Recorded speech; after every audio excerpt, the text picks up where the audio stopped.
Hello and welcome to this tutorial where we will show you how to work with the inbuilt modeler in VELUX Daylight Visualizer. Let's start by briefly looking at the user interface. The progress bar divides the simulation process into individual steps, each guiding the user in setting up a model for simulation. To represent the model, there are three different views: the Edit Plan view, Section view, and 3D view. In the 3D modeler, the Edit view is a horizontal section of the model. It is used in the process of building the geometry and inserting products in combination with modifying settings. This section view is a vertical cut through the model. The location of the cut is defined by the two section lines in the Edit Plan view. The last selected section line will be the view direction. Likewise, the horizontal blue line in the section view controls the plan cutting height. Thus, moving it by the mouse will move the plan view accordingly. The 3D view gives a 3D representation of the model in real time. It is possible to rotate the model by mouse manipulation. Each viewport has a set of tools located in the upper left corner. All have the fit and zoom functions. In addition, the section and edit plan viewports have a pan and a ruler function. The 3D view in the modeling module has a shaded and wireframe mode to present the model. A list of shortcuts for these tools and others can be found under Help and Shortcuts. The section below the Edit Plan view is intended for definition of the model properties, and we call this the input area. Browsing through the progress bar will change the options in the input area according to the subject. Now that we are more familiar with the interface, let's look at how to model a building geometry. Open VELUX Daylight Visualizer and click New Project. This enables the inbuilt modeler. First, define the grid spacing. Grid spacing controls the distance between the grid lines and cannot be less than 100 mm or more than 5,000 mm. The grid is used to snap objects to grid lines. The grid spacing can later be changed in the Edit menu. The Edit menu also provides an option to change preferences. The program language can be changed from the drop-down menu, and different sky conditions can be enabled. The ticks mark the sky conditions that will be available for simulation. First step deals with defining the geometry of the model and contains options for outer walls, inner walls, and custom objects. Until the outer walls have been defined, other properties are inaccessible. Inner walls and custom objects, which are also modified in this step, are optional for the model and not needed for simulation. To draw outer walls, left-click in the Edit view where the wall should start. Then, move the mouse to the location where the wall ends and click left mouse button again. The next wall will start where the previous wall ended. Continue until the floor plan is closed in by outer walls. This will create the floor. When the floor plan is closed in, it is possible to adjust the wall dimensions. To edit the length of a wall, either select it by clicking on it and typing the length in the input area, or drag the wall in the Edit view. All walls have identical height and thickness that can be edited in the respective text boxes. The interior walls can be drawn by selecting the Inner Walls button. Then, in the Edit view, left-click on the wall starting point and left-click again where the wall should end. Inner walls can be moved around by mouse manipulation in the Edit view as long as they remain on the inside of the outer walls. The length and thickness can be modified in the text boxes, but the height follows the ceiling height. The rooms we create with walls are later automatically defined as zones. The custom objects can be used as external obstruction, half-interior walls, trees, or for other creative purposes. To create a custom object, look at it as a rectangle at floor level being extruded upward. First, left-click on the grid in the Edit view. This will create the center point of the rectangle. Then, move the mouse to another point on the grid to define the distance from the center to the corner positions. Notice that the corners are drawn symmetrically from where the mouse was clicked. The rectangle is then extruded 1 meter from the floor by default. It is also possible to rotate a selected object by dragging the green dot next to it. The dimensions of the object, height above ground, and rotation can be controlled in the input area. In the second step, the roof and ceiling are defined, closing the model geometry. In the input area, there are 3 different roof types to choose from: a flat roof, a one-slope roof, and a 2-slopes roof. The roof and ceiling determine which roof windows that are available. To model a flat roof, click the Flat button. A flat ceiling is then created at the same height as the outer walls, with a default roof thickness of 400 mm. The roof thickness can be adjusted by numerical inputs in the text box. Optionally define an overhang in the input area by its projection from the outer walls and height above floor. Flat Roofs enables flat roof window products, which are used on roofs with pitches between 0 and 15 degrees. To draw a roof with a single slope, click the One Slope button and select the wall from which the roof will be raised. The roof will then rise to the opposing wall. Next, adjust the roof thickness in the text box. The slope of the roof is set in the Roof Pitch text box and is by default set to 30 degrees. An optional overhang can also be added. Choose between 2 options for ceilings: open and flat. By default, the open ceiling is selected. This models the ceiling paralleled to the roof, whereas selecting the flat option makes the ceiling horizontal. The ceiling height is by default set to 2,500 mm, but can be adjusted by numerical inputs in the text box. VELUX have products for both common roof pitches between 15 degrees and 90 degrees, but also for low roof pitches between 10 degrees and 20 degrees. The 2-slope option allows for a 2-sloped roof. This selection is for common roof designs with a ridge and a slope on each side of it. A 2-slopes roof is created by drawing the ridge. To do this, left-click on a wall in the Edit view where the ridge should begin. Then, left-click on the opposing wall to end the ridge. Optionally, the red center lines can be used as guidance when drawing the ridge to obtain a symmetrical result. The ridge can be drawn from more than 2 points, giving the possibility of changing the direction of the ridge. Adjust the roof thickness and the roof pitch. If the median height, ridge height, is adjusted, the wall height will be adjusted accordingly to fit the roof pitch. Changing roof pitch will adjust the median height. An optional overhang is defined as described previously. Next, choose between ceiling options. In the Windows Doors step, we can add 3 different kinds of openings: roof product, facade product, and inner wall openings. Proceeding in the progress bar is inaccessible until at least 1 window has been added. When an opening has been inserted, it can be found under Objects in Model List box. Let's go through the different window types. The left column in the Products list shows 6 roof window types. Within the pitched roof window types, there is the option to combine with other windows. Faded window types mean that they are not applicable for the specific roof design. This could be due to the slope of the roof or that a flat ceiling is used or not. Flat roof solutions require a flat roof. Light shafts requires a sloped roof and a flat ceiling.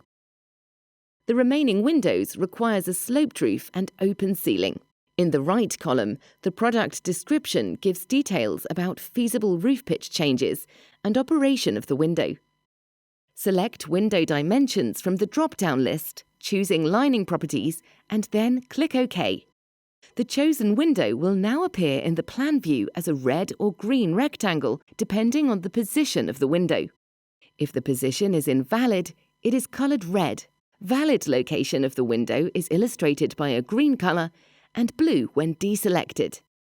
Moving the window is done by dragging it in place with the mouse or by using numerical inputs in the text boxes to define the distances from the opposing bottom wall and the opposing side wall left of the window. Insert a window or a door in the facade by clicking Facade Product. In the Emerged Products list, select appropriate window or door layout in the left column. In the right column, window dimensions and lining properties can be adjusted by numerical inputs in the text boxes. Press OK to insert the door or window into the model. The location of doors and facade windows can be set in the input area, but moving them from one outer wall to another is done by mouse manipulation in the Edit view. Invalid positioning will be marked by red color. For windows, the height above floor is also set in the input area and is set to 900 mm by default. Doors are locked to ground level.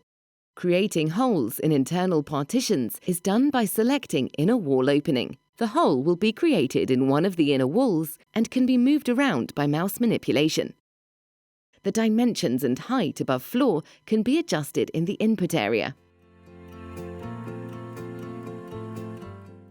The location setting defines the position of the sun at any chosen time to be simulated. In the location drop-down list, choose from predefined cities or make a custom location by specifying its longitude and latitude. The orientation is set with the light blue arrow in the Edit view illustrating the north orientation and can be modified by either mouse manipulation or by typing it in the degrees text box. In this step, surface properties are defined for the different building elements in the model. The elements are sorted in floor, ceiling, wall, roof product, facade product, and custom objects. When the element is chosen, pick a surface from the surface list. A preview and properties of the surface are listed in the right side of the input area. In case that the predefined surface options do not satisfy the need, custom surfaces can be made by clicking the User-Defined button. Here we can create a surface with custom properties. In the emerged window, the reflectance is set by adjusting the RGB values, red, green and blue, on a range between 0 and 1.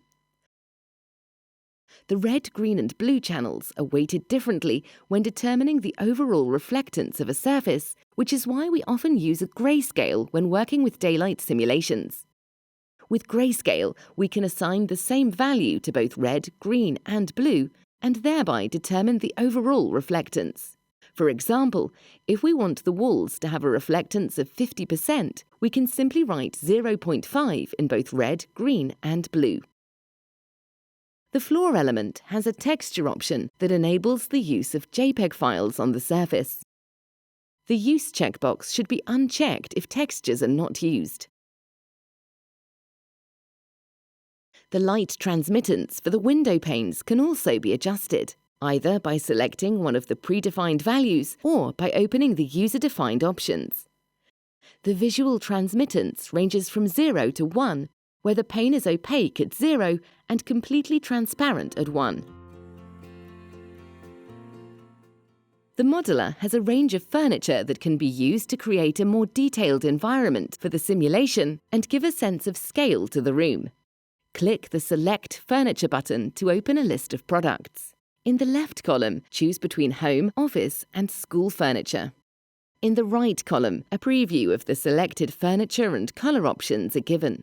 Press OK to insert the object.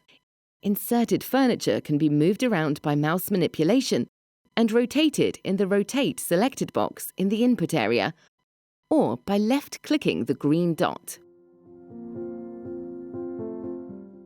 The camera settings are used to define the view to render in the simulations. 3 options are available: Plan View, Cross-Section, and Perspective. Clicking one of them will activate it, and it will be used for rendering. The Plan View camera is used to simulate daylight conditions at a horizontal plane. Define the camera view height by moving the cutting line in the section view, or type numerical inputs in the View Height text box. Use the Set Area button to define the area of investigation. This will create a white rectangle surrounded by a grey area in the Edit view. The camera will simulate daylight conditions for the white area. The area can be modified by left-clicking and dragging any borderline in the Edit view. Selecting Cross-Section Camera will make a vertical section through the model and use that as a camera view. The location of the cross-section is controlled by the cutting lines in the Edit view. The view direction is modified by moving the cutting lines. Moving a cutting line in one direction will set the camera view in the same direction. The arrow attached to the selected cutting line also indicates the view direction. The perspective camera allows for visualization of the daylight conditions from different heights and angles in the room. The camera can be moved around by mouse manipulation in the edit view, and the height can be changed in the section view. Clicking the left mouse button in the edit view or in the section view will change the rotation or tilt of the camera respectively. The rotation, tilt and height above ground can also be adjusted in the input area. Eventually, set the focal length. Longer focal length leads to higher magnification and a narrower angle of view. Conversely, shorter focal length is associated with lower magnification and a wider angle of view. A preview of the perspective output area is illustrated in the 3D view. The render specifications offer 3 types of simulation: still image, annual overview, and animation. Select the desired type to prepare the simulation. The still image is used to simulate the daylight conditions for a given time of year and day, controlled in the input area. Available dates are fixed for each 21st of a month, while the time of day can be set freely. In the render type drop-down list, choose between luminance, illuminance, and daylight factor. Next, select the desired sky condition from the drop-down list. Note that when choosing daylight factor as render type, the sky is automatically set to CIE Standard Overcast Sky, which is called Overcast 1 in the drop-down. Other skies can be enabled under Edit and Preferences. Here we can, for example, add a uniform sky to the sky selection, set a tick mark in Sky 5, and this type is now available from the Sky Conditions drop-down menu. In the Resolution drop-down list, choose from predefined resolutions or make a custom one if needed.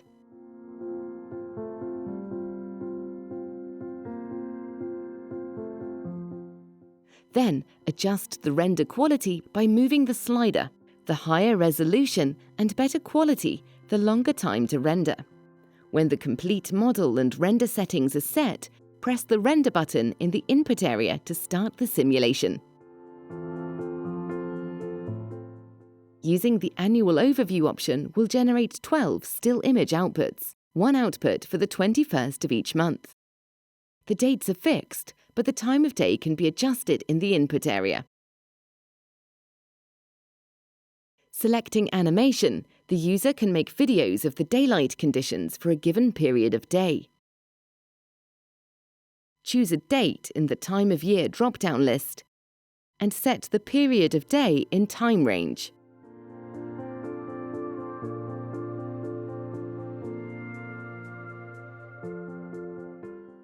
The Render button calls for a Movie Settings window.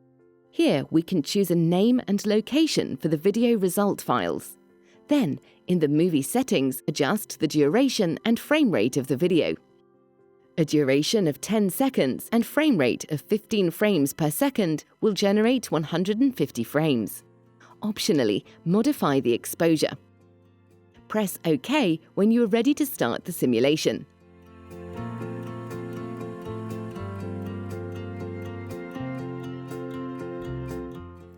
The output viewer appears when the rendering is started.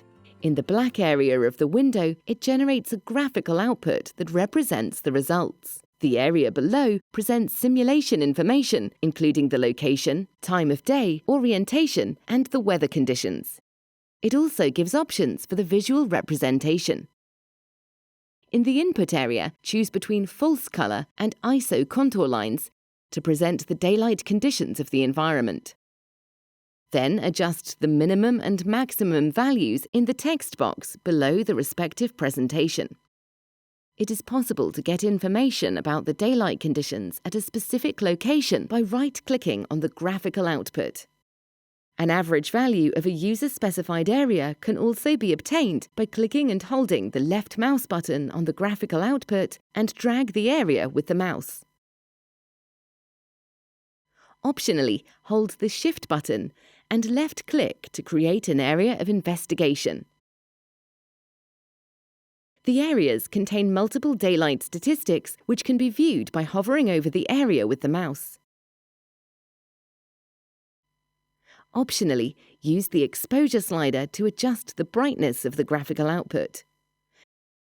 Go to File and to save the image.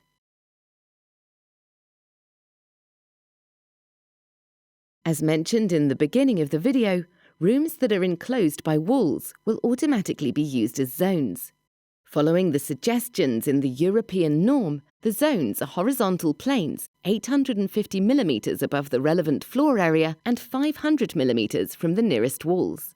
The daylight is analysed on these zones and can be used to evaluate the daylight performance of each room. The Zones buttons will show the individual zones, and the arrows can be used to go through them. The Generate Report button will generate a report of the zones. The reports have an inbuilt feature that checks if the zones complies with the recommendations given in the European norm and the Active House specifications. First, select a country and then choose either EN 17037 or Active House. Scroll through the zones to see the daylight statistics and whether they comply with the minimum recommended daylight level.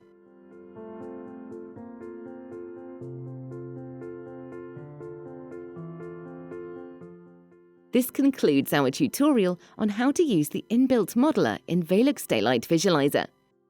Please subscribe to our YouTube channel, VELUX Building Simulation Tools, for more tutorials and updates.